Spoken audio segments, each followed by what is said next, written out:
Experts discovered an amazing Stone Age shipyard, and now they're unraveling its sunken secrets.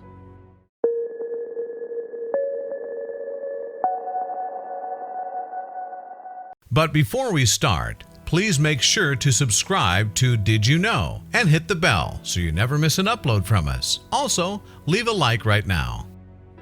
The area of Bouldnor Cliff lies just offshore from the Isle of Wight in the English Channel. Now it has immense archaeological interest, given the amount of Stone Age artifacts found submerged in the seabed over the years. However, in 2019, researchers made one of the most exciting discoveries to date. So, the stretch around Bouldnor Cliff was in fact once dry land. However, as sea levels rose in the wake of the Ice Age, the site was submerged underwater, and luckily the mud and silt that came with the rising tide served to preserve much of the Stone Age settlement. With that in mind, researchers have explored around Bouldnor for decades, but it wasn't until 2019 that they uncovered the remains of what they believed to be an ancient shipyard. Unlike anything they'd seen, the site revealed in detail what life may have been like for our Stone Age ancestors. Now, the journey to the discovery of the historic shipyard began back in 1999, for it was then that the divers stumbled upon a lobster digging a burrow in the seabed of the Solent. This is the pool of water between the English mainland and the Isle of Wight itself. As the crustacean made its way for its new home, it disturbed some curious artifacts. Indeed, experts from the Maritime Archaeology Trust, MAT, discovered that among the items the lobster had moved were Stone Age relics. To some extent, the historic finds were no surprise, for local fishermen had been finding stone tools in the area for decades.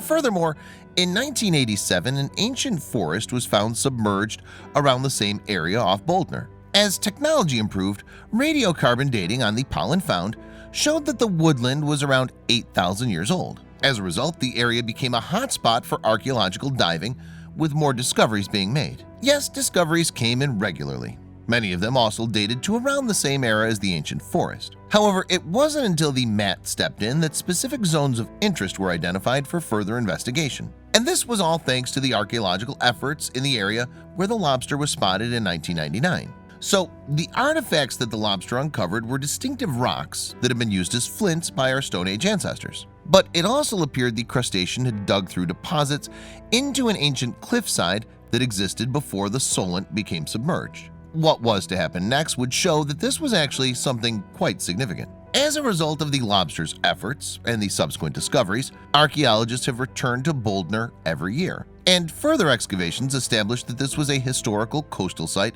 encompassing structures in 5 important zones, and thus it was named Bouldnor Cliff. In fact, the entire site is 2/3 of a mile long, but diving there is not for the faint-hearted. That's right, because the Solent's fast-flowing waters create dangerous conditions for divers. As a result, archaeological investigations there are perilous, causing scientists to search for new technologies and methods of investigation. What's more, any technique used would have to be good enough to gain access to the seabed. So let's find out more. Well, one such technique is known as box sampling, and this involves collecting large swaths off the seafloor in metal containers. Once that's done, archaeologists can then analyze their contents more closely on dry land. Furthermore, when it came to the excavations in the Solent, their work was incredibly fruitful. Yep, as archaeologists sifted through the area, they found artifacts spread out between the 5 important zones. And among the most notable finds were the oldest length of string and oldest wheat ever found in the UK. Sensationally, it meant the history of agriculture in the UK was 2,000 years older than previously thought. And it didn't end there. No, for under one pile of wood, archaeologists found burnt flint, clay, and charcoal. As a result, they concluded that the area was some kind of a Stone Age home. Meanwhile, discovered worked-on timbers revealed that the site's Stone Age ancestors possessed technological skills well beyond their years. In fact, they had these skills 2,000 years earlier than the Neolithic era. Then, more discovered timber looked as though it might have been used as a channel or pipe for transporting liquids. Now, these kind of conduits have never been associated with Mesolithic archaeology previously, but there were yet more amazing discoveries to be found in between mainland UK and the Isle of Wight. For in 2015, archaeologists first found a load of submerged timbers. Now, it was thought that these may have been a walkway, platform, or even a collapsed structure. However, it was hard for experts to interpret the find, though they believed it may have been connected with shipbuilding. We'll come back to this shortly, but for now let's explore what Bouldnor Cliff was like back in its prehistoric heyday. So back then, the area in which the Bouldnor Cliff settlement sat was a river valley. What's more, along with the rest of Great Britain, the Isle of Wight was linked to mainland Europe by the Doggerland, and it's believed that this causeway was an ancient migration route via which many people moved to the British Isles. And there's physical evidence to suggest how close Britain's relationship to mainland Europe was back then. According to research from 2015, wheat DNA was identified at Bouldnor Cliff. However, this species of wheat was not native to the UK. As a result, there's a possibility that Britain started trading with Europe much earlier than archaeologists once believed. However, as the Ice Age subsided, the Doggerland eventually disappeared, approximately 8,200 years ago. And as their world became more watery, it seems that Stone Age people turned their hand to shipbuilding. Or at least that's what archaeologists came to believe following a major discovery at Bouldnor Cliff.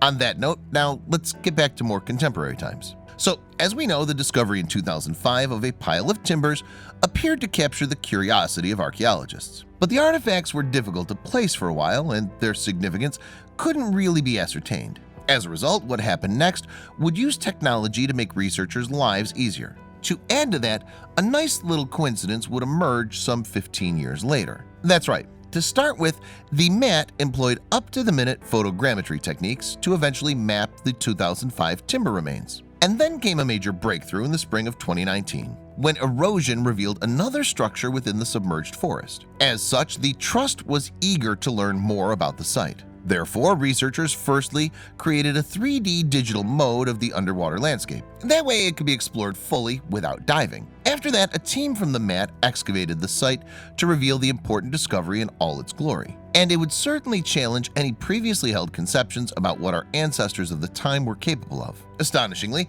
the find was another wooden structure, revealing a platform constructed from split timbers. These were many layers in thickness and laid on wooden foundations. And the director of the MAT, Gary Momber, later explained the importance of the discovery in an interview with BBC News. Speaking in August 2019, Momber said, "This new discovery is particularly important as the wooden platform is part of a site that doubles the amount of worked wood found in the UK, from a period that lasted 5,500 years. The site contains a wealth of evidence for technological skills that were not thought to have been developed for a further couple thousand of years, such as advanced woodworking. What's more, experts believe that the platform was used to build boats. And if that's true, at 8,000 years old, Bouldnor Cliff would be the oldest shipbuilding site in the world." Clearly excited by the find, Momber told Gizmodo, "As a feature by itself, it's quite incredible. This is the most cohesive, intact structure from the Middle Stone Age ever recovered in the United Kingdom."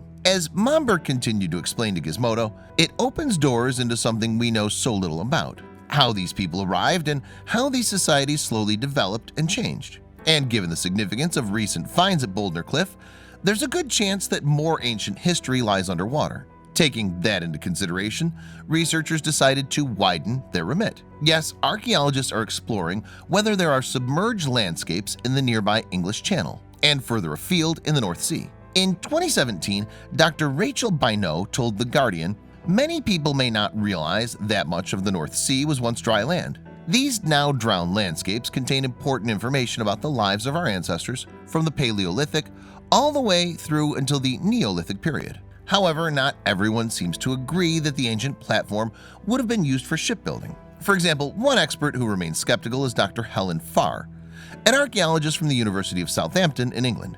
And she made her doubts known in an interview with Gizmodo, claiming similar sites had thrown up such finds. As Dr. Farr went on to explain, "Whilst I love the idea that this is the oldest boat-building site in the world, which chimes so well with the maritime heritage of the Isle of Wight, I would be tentative of making this claim from the wooden timbers discovered. However, a platform or walkway would fit in with what I would expect from other known sites of this age." In spite of this, given the wealth of archaeological finds made around Bouldnor Cliff, it's been nicknamed Britain's Atlantis. And over the years, the discoveries made in the location have redefined the island nation's ancient history. However, the future of historically significant site is under threat.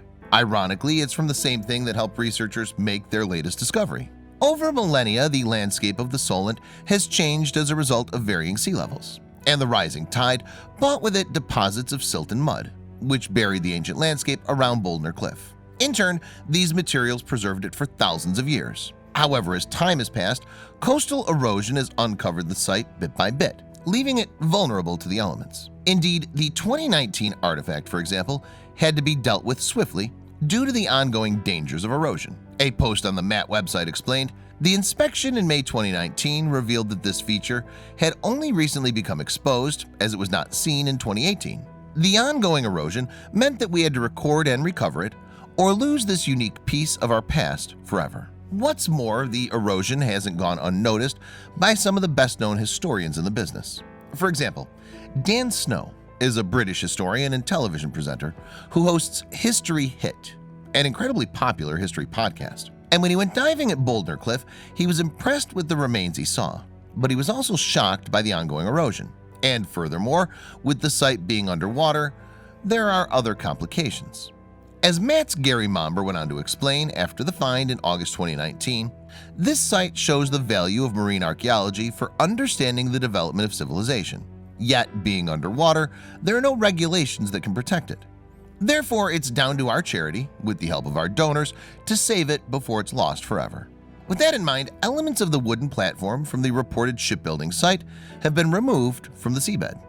In fact, they've been sent to the National Oceanography Center's British Ocean Sediment Core Research Facility for treatment. However, preserving the historic artifacts will be no easy feat, as we'll find out. Yes, the ancient wood will be vulnerable to rotting if it's not stored in cold and wet conditions. Now, the National Oceanography Center can provide such conditions, but to preserve the timbers further, they'll undergo a process that removes the salt from the cells of the wood. And only when the timbers have been desalinated will they be ready for scientists to analyze. As part of their research, the National Oceanography Center will search for engravings and cut marks made by our ancestors. But immediately, experts will work against the clock, as there's a danger of such markings could be lost forever. Dr. Suzanne McLaughlin, curator at the British Ocean Sediment Core Research Facility, Boscorf, explained, "It's been really exciting for us to assist the Matt Trust's work with such unique and historically important artifacts. This is a great example of how the Boscorf repository is able to support the delivery of a wide range of marine science."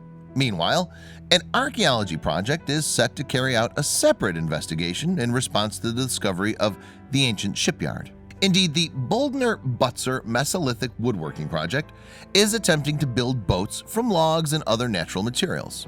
What's more, the boats will be based on ones they believe were constructed on the site at the time.